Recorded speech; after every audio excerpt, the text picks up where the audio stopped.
दोस्तों, इस समय परिसीमन देश में चर्चा का विषय बना हुआ है। हर कोई इस विषय पर चर्चा कर रहा है क्योंकि अगले वर्ष 2026 में परिसीमन आयोग का गठन होना है। ऐसे में हर किसी को चिंता है कि उसका राजनीतिक रसूख कहीं कम ना हो जाए।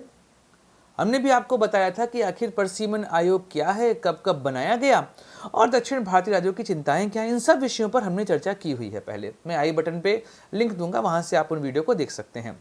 लेकिन आज मैं एक विचार आपके सामने व्यक्त करना चाह रहा हूं कि वर्तमान परिस्थिति को देखकर परिसीमन को स्थगित करना ही बेहतर है। मैं ऐसा क्यों कह रहा हूं, मैं आज आपको समझाने वाला हूं। नमस्कार दोस्तों, मैं सुधांशु, आप देख रहे हैं द स्वदेश। दोस्तों, द स्वदेश एक मंच है जहां पर हम निष्पक्ष पॉलिटिकल एनालिसिस करते हैं। अगर आपको हमारा पॉलिटिकल एनालिसिस पसंद आता है तो आप यूपीआई के माध्यम से हमारी मदद भी कर सकते हैं। बाकी हमारे चैनल को सब्सक्राइब करिए, वीडियो को लाइक करिए और वीडियो को शेयर जरूर करिए।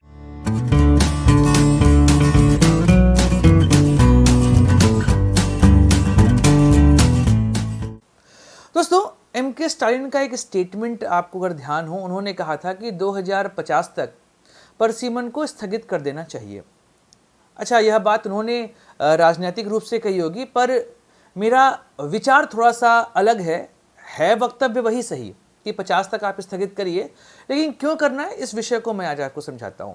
अगर भारतीय संविधान के आर्टिकल 82 को देखेंगे तो वहां लिखा हुआ है कि प्रत्येक जनगणना के बाद देश में परिसीमन होना चाहिए। अगर हम वर्तमान स्थिति को देखें तो 2026 में परिसीमन आयोग का गठन होना चाहिए और उसके अनुसार देश में जनसंख्या के अनुसार लोकसभा की सीटों का निर्धारण किया जाना चाहिए। अभी तो जनसंख्या की बात करें तो 1951, 61, 71, 81, 91, 2001, 2011 इतनी जनसंख्या हो चुकी है। 21 में होनी थी पर कोविड की वजह से नहीं हुई। 25 में प्रस्तावित है, 26 में इसके अनुसार परिसीमन आयोग का गठन किया जाएगा। अब ऐसे में जब परिसीमन आयोग का गठन होगा, चूंकि अब तक 4 बार परिसीमन आयोग बनाया जा चुका है, इसमें 1952, 1963, 1973, 2002 यह 4 बार बनाया गया, जिसमें से 1973 में यह कहा गया कि 71 के अनुसार हमने सीटों को निर्धारित कर दिया है। अब अगला परिसीमन आयोग जो होगा वह 2002 में होगा और 25 साल बाद किया जाएगा।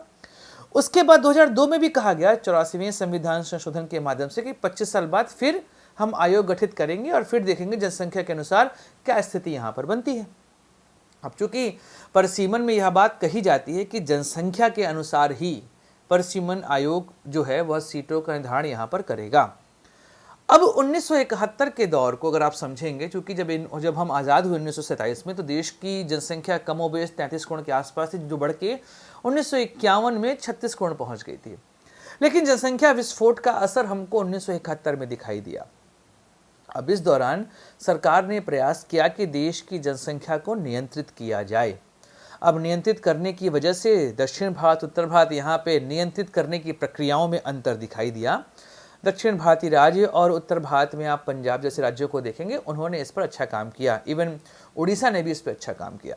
इस वजह से यहाँ पे जनसंख्या नियंत्रित हुई।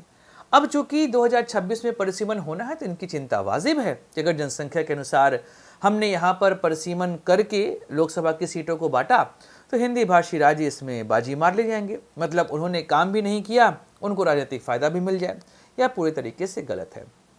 अब मैंने जो कहा कि परिसीमन को क्यों आने वाले कुछ सालों के लिए टाल देना चाहिए, मतलब अगले 25 सालों के लिए इसे टाल देना चाहिए, इसके पीछे का कारण है 1971, 1981 और 1991 यह 3 ऐसी जनगणना हुई है जहां पर एक बात स्पष्ट है कि 71 और 81 में तो आपको जनसंख्या वृद्धि दिखाई दे रही है, लेकिन यह फर्टिलिटी रेट के फॉर्म में भी अधिक थी। पर 1991 के बाद से देश में लगातार फर्टिलिटी रेट जो है वो गिरता चला आ रहा है।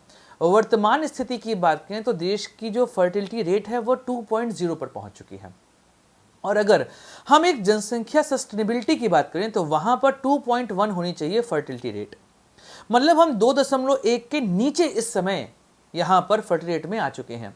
इस अनुसार अगर हम जनसंख्या को देखें तो 2051 तक देश की जनसंख्या सतत रूप से बढ़ती रहेगी। मतलब वृद्धि दर यहां पर कम होगी पर जनसंख्या नंबर के अकॉर्डिंग बढ़ती जाएगी।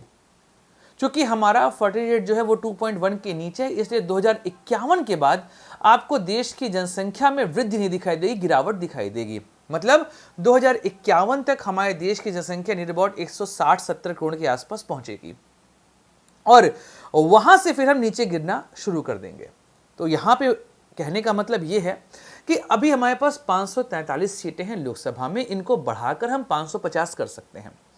परिसीमन आयोग का गठन यहाँ पर ना किया जाए, उसको वापस से अगले 25 साल के लिए बढ़ा दिया जाए, पर जनसंख्या के अनुसार परिसीमन करके लोकसभा क्षेत्रों को व्यवस्थित कर दिया जाए।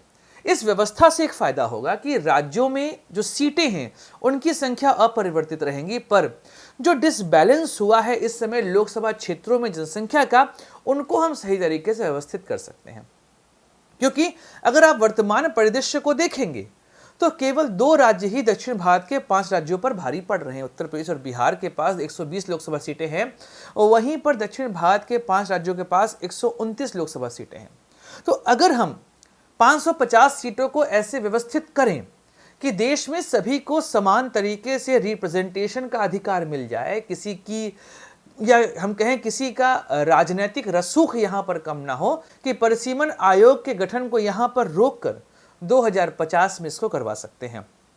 अब देखिए, जो समस्या आई है वह अमित शाह के स्टेटमेंट से ही, वह स्टेटमेंट पूरे तरीके से संतुष्ट नहीं कर रहा है दक्षिण भारतीय राज्यों को। उन्होंने कहा कि जो आनुपातिक तरीके से हम यहां पर परिसीमन आयोग के बाद लोकसभा की सीटों का निर्धारण करेंगे, उससे दक्षिण भारतीय राज्यों की सीटों में कमी नहीं आएगी।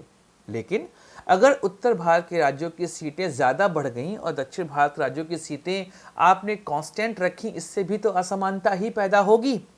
तो बात यही है कि हम यहाँ पर यह काम कर सकते हैं कि हम यहाँ पर जनगणना करें, उसके अनुसार जो लोकसभा की सीटों को व्यवस्थित किया जाए, और उसके बाद 2050 में जब जनसंख्या नियंत्रित हो जाए हमारी, उसके बाद हम यह कह सकें कि हाँ, अब समय आ गया है परिसीमन आयोग के माध्यम से देश में लोकसभा की सीटों का नया निर्धारण किया जा सके। यही एक तरीका है जिससे हम इस देश में इस बहस को वर्तमान समय में शांत कर सकते हैं। क्योंकि 1976 में भी कहा गया कि 25 साल बाद करेंगे, 2002 में भी कहा गया कि 25 साल बाद करेंगे, तो 2026 में भी बोल देते हैं कि 25 साल बाद करेंगे, मतलब 2051 की जनगणना के अनुसार हम यहाँ पर परिसीमन आयोग का गठन करेंगे और फिर लोकसभा की सीटों का पुनर्निर्धारण किया जा सकेगा। क्योंकि चूंकि आप फर्टिलिटी रेट लगातार गिराते जा रहे हैं, इस वजह से देश की जनसंख्या कुछ समय बाद स्थिर होगी और फिर नीचे की ओर आना शुरू कर जाएगी। अब सरकार को सोचना है कि वह इस मुद्दे को कैसे संभालती है, अन्यथा आने वाले समय में आपको देश में राजनीतिक समस्याएं देखने को मिल जाएंगी। दोस्तों, वीडियो समाप्त करते हैं, मिलेंगे अगले वीडियो में, चर्चा करेंगे किसी और मुद्दे की। अपने दोस्त सुधांशु को दीजिए इजाजत। Like share subscribe the channel. जय हिंद, वंदे मातरम, भारत माता की जय।